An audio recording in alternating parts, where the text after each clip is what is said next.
गज़ल के चांदी का शार पेश खिदमत है। कहानी फिर कभी दिल की तुझे खुलकर सुनाऊंगा, कहानी फिर कभी दिल की तुझे खुलकर सुनाऊंगा, फ़कत हरफ़े तमन्ना एक ज़बान पर अब मैं लाऊंगा। दिया है ज़ख्म जो तूने वो भरने को नहीं आता, दिया है ज़ख्म जो तूने वो भरने को नहीं आता, मिलोगे जब तो सीना खोल कर तुमको दिखाऊंगा।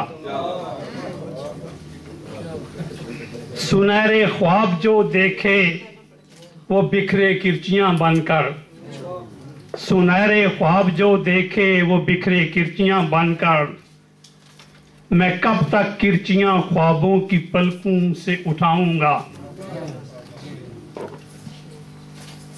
किसी को भी खबर अब तक नहीं तेरी जुदाई की, किसी को भी खबर अब तक नहीं तेरी जुदाई की, जो पूछेगा जमाना मुझसे तो फिर क्या बताऊंगा।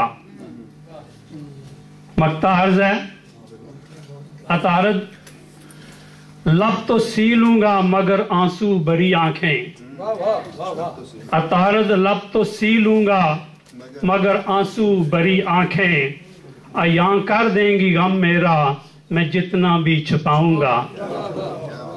कहानी फिर कभी दिल की तुझे खुलकर सुनाऊंगा, फ़कत हरफ़े तमन्ना एक ज़बान पर अब मैं लाऊंगा।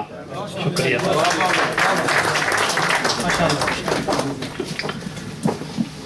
अब मैं जनाब दावत कलाम दूर हूँ। हमारी बहुत अच्छी शायरा है वालतमस्टो की शाहीन अख्तर शाहीन साहिबा से गुजारिश है कि वो तशरीफ़ लाएँ और अपनी गज़ल पेश करें। शाहीन अख्तर शाहीन।